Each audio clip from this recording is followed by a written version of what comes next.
नमस्कार बंधुरा आयनास किचेन आपनादेर आबारो एकबार स्वागत।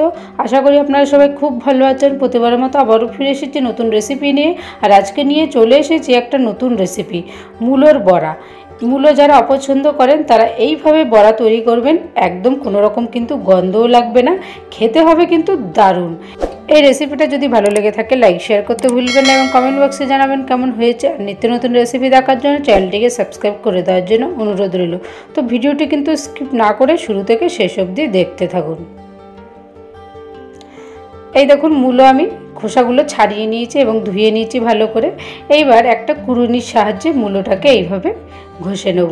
মূলোটা আপনারা চাইলে কিন্তু ছোট ছোট করে কুচি করে কেটেও কিন্তু মূলোর বড়াটা তৈরি করতে পারেন।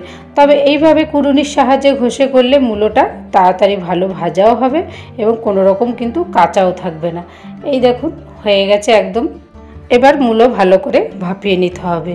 তার জন্য একটা পাত্রে জল দিয়ে দিলাম, দিয়ে দেবো এবার মূলোটাও। হালকা করে ভাপিয়ে নিলে মূলোর মধ্যে যে গন্ধটা থাকে সেই গন্ধটা কিন্তু একদমই লাগবে না। 2 থেকে 3 মিনিট ভাপিয়ে নিয়ে একটা ঝাঁঝরির মধ্যে জলটা ঝরিয়ে নেব। মূলোর মধ্যে যে জলটা থাকবে সেই জলটা হাত দিয়ে ভালো করে চিপে বের করে নেবেন। 1 কাপ মতো বেসন অ্যাড করলাম আর 4 থেকে 5 চামচ কর্নফ্লাওয়ার অ্যাড করলাম। স্বাদ মতো নুন অ্যাড করলাম। একদম খুব সামান্য পরিমাণে লাল লঙ্কার গুঁড়ো, কিছুটা কাঁচা লঙ্কা কুচি দিয়ে দিলাম আর খুব সামান্য হলুদ গুঁড়ো, 1 চামচের 3 ভাগের 1 ভাগ বেকিং সোডা, 1/2 চামচ কালো জিরে আর 1 চামচ মতো পোস্ত দিয়ে দিলাম। স্বাদ মতো চিনি অ্যাড করব। এবার সব কিছু উপকরণ ভালো করে মেখে নেব।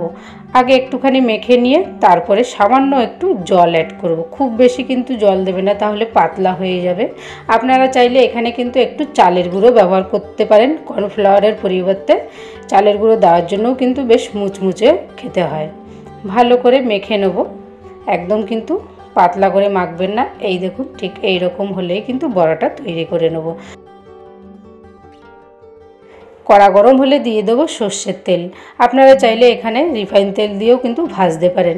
এবার এক এক করে বড়াটা ভেজে নেব। এই মূলোর বড়া আপনারা কিন্তু অবশ্যই এইভাবে করার আগে একবার ভাপিয়ে নেবেন, তাহলে মূলোর মধ্যে যে গন্ধটা থাকে সেটা কিন্তু একদমই লাগবে না। এই বড়াটা এইভাবে করলে কিন্তু কোনো রকম গন্ধও লাগবে না আর কেউ বুঝতেই পারবে না এটা মূলোর বড়া কিনা। বড়াটাকে একদিক উল্টে দেবো এবং একটু একটু চেপে চেপে কিন্তু বড়াটা ভেজে নেব, তাহলে ভেতর থেকে ভালো ভাজাও হবে এবং মুচমুচেও হবে।